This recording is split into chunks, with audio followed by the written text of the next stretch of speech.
Bharatiya Janata party की दिग्गज नेता उमा भारती ने अपनी पार्टी के शासन वाले मध्य प्रदेश में महिलाओं के खिलाफ अपराध के मामलों में वृद्धि के लिए शराब को जिम्मेदार माना है।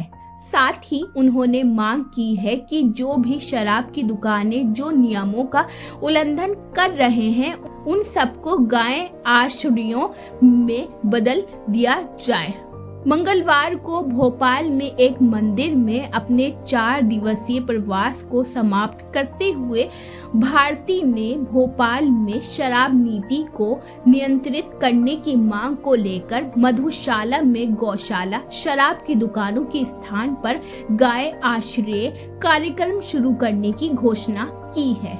शनिवार दोपहर को पूर्व मुख्यमंत्री राज्य की राजधानी के अयोध्या नगर तिराहे में एक शराब की दुकान के पास स्थित एक मंदिर में पहुंची और घोषणा की कि वे 31 जनवरी तक वहीं रहेंगी और सरकार द्वारा नई शराब नीति की घोषणा का इंतजार कर रही हैं। उन्होंने कहा, शराब नीति का इंतजार किए बिना मैं नियमों के विपरीत चल रही शराब की दुकानों को गौशालाओं में तब्दील करना शुरू करूंगी। भारती ने कहा कि उन्होंने लोगों से कहा है कि ओरछा में अवैध शराब की दुकान के बाहर 11 गायों को खड़ा करने की व्यवस्था करें। पूर्व केंद्रीय मंत्री ने कहा, मैं देखती हूँ किसमें इतनी हिम्मत है कि वो मुझे रोकेंगे।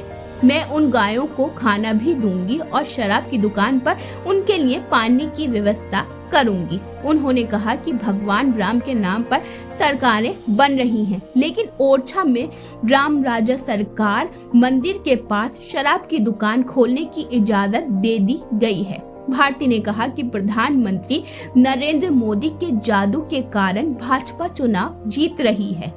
बीजेपी नेता ने कहा, लोकतंत्र में लोगों के पास विकल्प होता है कि वो अच्छा और बुरा में से किसी एक को चुने, लेकिन अगर लोगों को बुरे और बहुत बुरे में चुनना हुआ तो लोग बुरा ही चुनेंगे। ये कोई बहुत बड़ी उपलब्धि नहीं है, सरकार बनाना कोई बड़ी बात नहीं है, लेकिन एक स्वस्थ समाज का विकास करना, महिलाओं की सुरक्षा और बच्चों का भविष्य सुनिश्चित करना बड़ी बात है।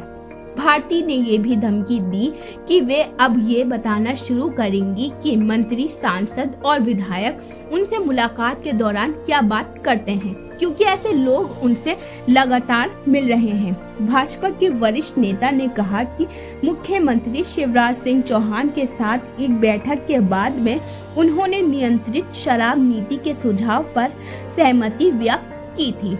इससे पहले एक सभा को संबोधित करते हुए भारती ने दावा किया कि महिलाएं हाल ही में घोषित लाडली बहना योजना आर्थिक रूप से कमजोर वर्ग की महिलाओं पर लक्षित जैसी योजनाएं नहीं चाहती, बल्कि वे एक नियंत्रित शराब नीति चाहती हैं। तो ये थी नाज़रीन भाजपा सांसद उमा भारती के ताल्लुक से अहम खबर।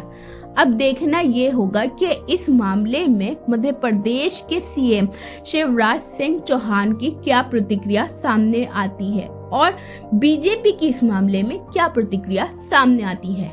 यूसुफ अंसारी की रिपोर्ट, न्यू दिल्ली।